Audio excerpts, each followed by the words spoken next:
Hello students. Students, today we are starting 11th chapter from the book Beehive, If I Were You, written by Douglas James. Students, If I Were You is a play as it is enacted on the stage. So when it is a play, it means there is conversation between the characters. And here are two main characters of the play, that is Gerard and Intruder. An intruder who breaks into the house of Gerard. Actually, he wants to get the identity of Gerard after killing him. He wants to kill him. That's why he enters into his house and he wants to take place of Gerard.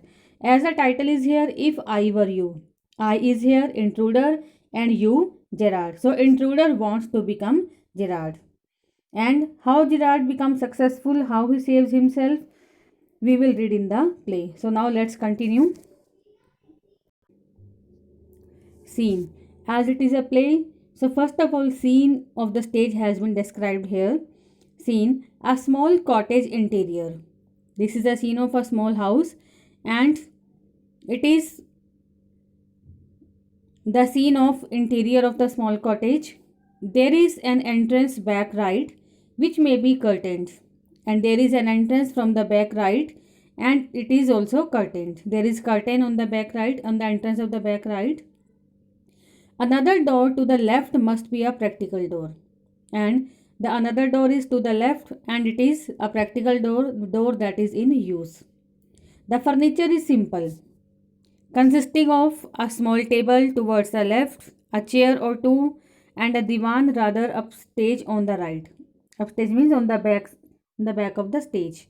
On the table is a telephone. So this is a description of the stage. When the curtain rises, Gerard is standing by the table making a phone call. As it's a play, so when the play starts, the curtain rises, and when the curtain rises, Gerard is seen on the stage and he is standing by the table and he is making a phone call. He is of medium height and wearing horn rimmed glasses. He is wearing glasses, the sharp glasses, and also he is of medium height. He is dressed in a lounge suit and a great coat. His voice is cultured. And the dress that he is wearing is also described here. He is wearing a lounge suit and a great coat, and also his voice is cultured. As his voice is audible now, he's making a phone call, and his voice seems cultured means it means that he is well educated person. Gerard, well, tell him to phone up directly. I must know. Yes, I expect I'll still be here, but you must not count on that. In about 10 minutes' time, write her goodbye. Now, he's making a phone call.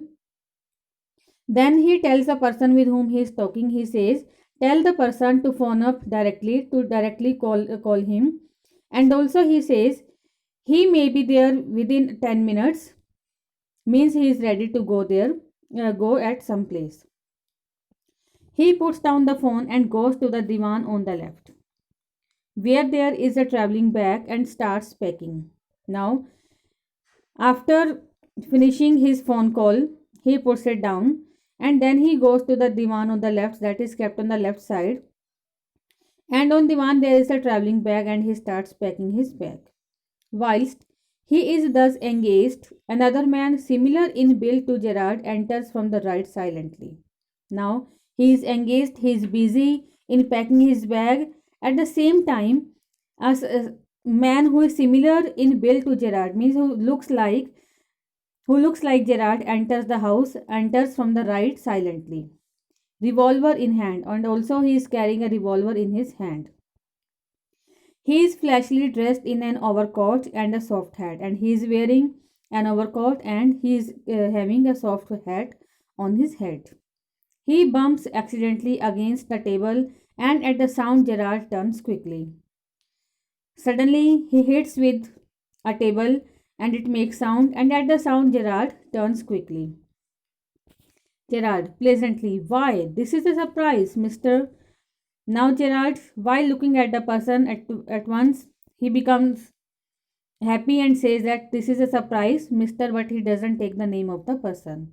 Intruder, I am glad you are pleased to see me.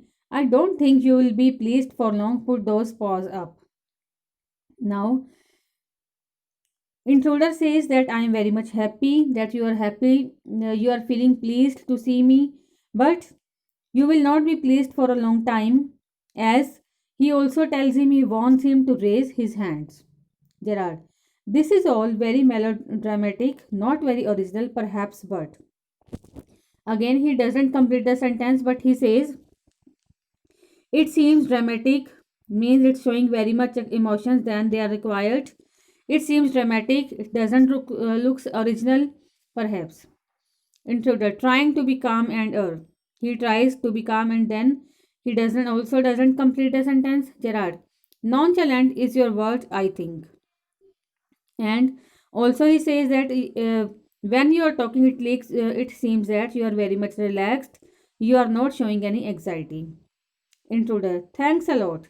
You'll soon stop being smart. I'll make you crawl. I want to know a few things. See. But then again intrudes, thanks him, and also he says, very soon you will stop being smart because I am going to make you crawl. Actually, he threatens him and he also tells him that he wanted to know a few things from him. Gerard, anything you like, I know all the answers. But before we begin, I should like to change my position. You may be comfortable, but I am not. Now, Gerard is not afraid of him. Although he warns him, intruder warns him, threatens him, but he is not afraid of him. Very politely, he says that he would give all the answers, whatever he wanted. But before that, he wanted to change his position as he was feeling uncomfortable while standing near the table. Now he says to the intruder that you might be comfortable, but he was not. Intruder, sit down there and no funny business. Motions to a chair and seats himself on the divan by the bag. Then intruder tells him to sit on the chair that was nearby and also he himself sits on the divan. Now then, we'll have a nice little talk about yourself. And now he wants to talk about Mr. Gerard. Gerard, at least a sympathetic audience. Now he means to say that he is concerned about him. He wants to say to the intruder that he is very much he is concerned about him. Now this line shows at last a sympathetic audience. Now he is using these sentences, using these phrases just like a playwright. Yes, Gerard is a playwright. He writes the plays. So that's why he is using such kind of the sentences. Then he says at last a sympathetic audience, I'll tell you the story of my life. How as a child I was stolen by the gypsies. Gypsies means nomads. And why at the age of 32 I find myself in my lonely Essex cottage. How? Again he doesn't complete the sentence and leaves the sentence in place. And he starts talking about his childhood when he says that he was stolen by the gypsies nomads and now he is at the age of 32 and he finds himself in his lonely Essex cottage. And how? Then he keeps the audience also surprised. Intruder, keep it to yourself and just answer my questions. You live here alone? Well, do you? Now, intruder tells him that he doesn't want to hear about him. He doesn't want to take any interest in his past memories, and also he wants just his answers. And then he asks him if he lived there alone. Gerard, I'm sorry. I thought you were telling me, not asking me. A question of inflection, your voice is unfamiliar. Now, he tells him that he was sorry and he was thinking that he was telling him that he was living there alone. He was not asking him the question because it seemed to him that this was a question of inflection and his voice was looking very much unfamiliar. Means there was change in his voice and that was unfamiliar to him. Intruder, with emphasis, do you live here alone? Again he puts him question if he lived there alone. Gerard, and if I don't answer? But Gerard tells him that if he would not give the answer, then what he would do. Intruder, you have got enough sense not to want to get hurt. But intruder tells him that I hope that you are a very sensible person, you have a good sense, and you would surely want that you would not be hurt by me, as actually he threatens him that he would kill him, he would hurt him if he doesn't give the answer of his questions. Gerard. I think good sense is shown more in the ability to avoid pain than in the mere desire to do so. Now, again, he gives the answer that he thought that good sense is shown more in the ability to avoid pain. Now, he doesn't want any pain, he want to avoid it. Even he doesn't desire it, and his sense is shown in the sense is shown more in the ability. What do you think, Mister? Again, he doesn't complete the sentence, Mr. It means that he wanted to know the name of intruder. Intruder. Never mind my name. Even intruder also understand and he tells him that I will not tell you my name. I like yours better, Mr. Gerard. What are your Christian names? Now, intruder does not tell his own name and asks him about his Christian name. Actually, he is called as now Mr. Gerard, and then he asks him what was his Christian name. Christian name, that was the name that he was given when he was baptized in the church. Means when he was given the name in the church, he wants to know his actual name. Gerard, Vincent Charles. Then he tells his real name, that was Vincent Charles.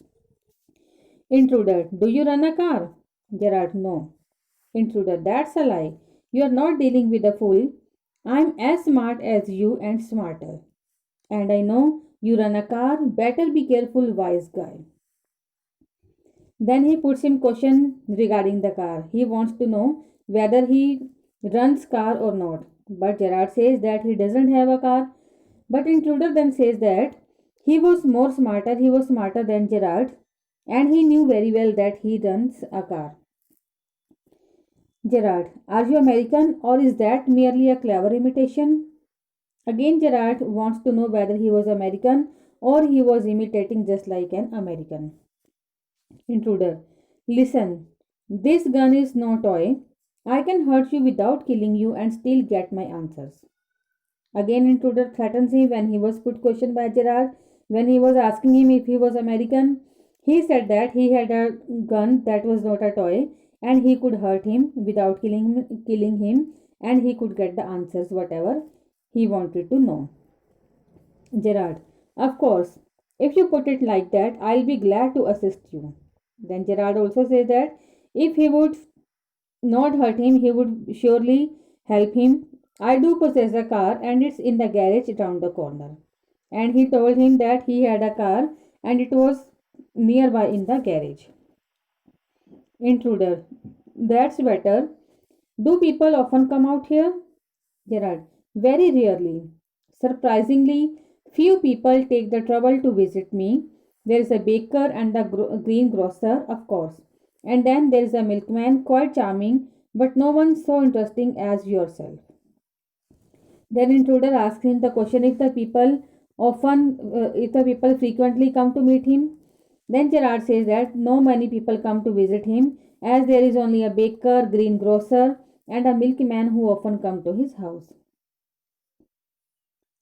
Intruder, I happen to know that you never see tradespeople. Then intruder also says that I know that you never meet any tradespeople often. Gerard, you seem to have taken a considerable amount of trouble since you know so much about me. Won't you say something about yourself? You have been so modest. Again, Gerard says him that now it seems to me that you have taken a considerable amount of trouble, that you are in trouble and you have got much information about me. And now tell me something about yourself, and you look very much modest. Intruder, I could tell you plenty. You think you are smart, but I am the top of the class round here. I have got brains and I use them. That's how I have got where I have. Then tells him that he has plenty to tell him, he has more to tell him, but also he tells him that he was the smartest at this time, and he tells he had got brains and he uses his brain. That's the reason, using the brain, using his mind, he has been here, Gerard? And where precisely have you got? It didn't require a great brain to break into my little cottage. Gerard says that surely you have brains, but breaking into the house of anyone is does not require any brain. Intruder. When you know why I have broken into your little cottage, you will be surprised and it won't be a pleasant surprise. But intruder says him that when you will come to know the reason why I have come to your house, why I have broken into your house, you would surely be surprised and it won't be a pleasant surprise. Gerard, with you figuring so largely in it that is ununderstandable. By the way, what particular line of crime do you embrace, or aren't you a specialist? And now he tells Gerard says that he has understood by seeing his behavior as the reason of entering the house would be shocking. Now, as intruder had told him that you would be surprised when you would come to know the reason that why I have come here, then Gerard also says that he is understanding that there would be a shocking the entering in the house.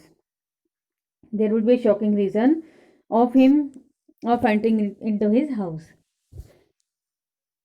And also at the same time he inquires which particular line of the crime he was doing, and he was specialist in any crime, in doing any crime. Intruder. My specialty is jewel robbery. Your car will do me a treat. It's certainly a dandy bus. Dandy means stylish. And then he says that his specialty is in jewel robbery. And also at the same time he says that he has a car and his car would really be a treat for him as it is a very stylish bus. Gerard, I am afraid jewels are few and far between in the wilds of Essex. But now Gerard tells him that jewels will not be available in such kind of the areas which is far between in the wilds of the Essex. Now he has come to rob the jewels for the robbery of the jewelry, but he would not be able to find the jewelry in such area. Intruder, so are the cops. I can retire here nicely for a little while. Then intruder says that as the jewelry is not available in this area, so the cops mean the police officers are also less in number and he could stay here for a little while. Gerard, you mean to live with me? A trifle sudden, isn't it? You have not been invited. And now, trifle means a decision. Now he says that Gerard says that you mean that you have come here to live with me, but your decision you have taken a certain decision and you have not been invited here in my house. Intruder, you won't be here long, so I didn't trouble to ask. But intruder says him that now you would not be living here for the long time. Gerard, what do you mean? Intruder, this is your big surprise. I am going to kill you. Now, this was a surprise of the intruder. He told him that this is a big surprise. I have come here to kill you. Now, in the above lines, as he had said him that very soon you would be shocked to know the reason why I have come here. Now he told him here that I have come to kill you. Gerard, a little harsh, isn't it? Intruder, with heavy sarcasm. Yea, I'll be sorry to do it. I have taken a fancy to you. Fancy to you means I have developed a liking for you, but it's just got to be done. Now, sarcastically, he tells him that I am sorry to do it, but I have decided I have developed a liking for you and I have come here to kill you. Gerard, why add murder to your other crimes? It's a grave step you are taking. Now, again, he tells him that you are doing many other crimes like robbery, jewel robbery, but now why you are doing the another crime as it is a very serious crime to kill anyone. Why you are increasing your number of crimes? Intruder, I am not taking it for fun. I have been hunted long enough. I am wanted for murder already and they can't hang me twice. Now intruder tells him that I have already murdered and I have been hunted by the police is chasing me, they are finding me And if I murder you also, they cannot hang me twice for the murder. If I do one murder, even then I will be punished, and if I do crimes, then also I will get the same punishment. They would not hang me for the two times. Gerard, you are planning a gratuitous double, so to speak. Now, gratuitous double means here, he means to say that he was killing him without any reason. And also, he uses a phrase here, the phrase gratuitous double, that means that he was doing two murders for which he could be in the great trouble. Admitted you have nothing to lose, but what have you to gain? And also, he says that he has nothing to lose and what he would get if he would kill him. Intruder, I have got freedom to gain. As for myself, I am a poor hunted rat. Now, he tells him that if he would kill him, then he would get freedom. And also, he was hiding just like a rat, and the police was chasing him. As Vincent Charles Gerard, I am free to go places and do nothing. And he says that he, after killing him, he would take his identity and he would become Vincent Charles Gerard. And also, then he would be free to go the places and he would do nothing. I can eat well and sleep and without having to be ready to beat it at the sight of a cop. Beat means here beat it, to leave immediately. Now he says here that now he would eat well, he would sleep well, and also he would not have to leave the place immediately whenever he would see any police officer. Gerard.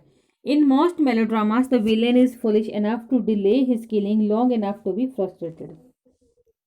And now he says that in most of the dramas he has seen that the villain is very much foolish and he is being delayed to be killed, and when it is being delayed he gets very much frustrated, and when he is frustrated he makes any mistake and he is caught by the police and he is arrested by the police, and you are much luckier. And he tells him that you are very much luckier and you are not killing you are not being killed by the police, you are not being arrested by the police, and you are killing me, you are murdering me, and you are taking my place, and you are luckier and you are the different one so students, this is enough for the day, and the remaining part of the chapter we will do in the next class. Till then, goodbye and have a nice day.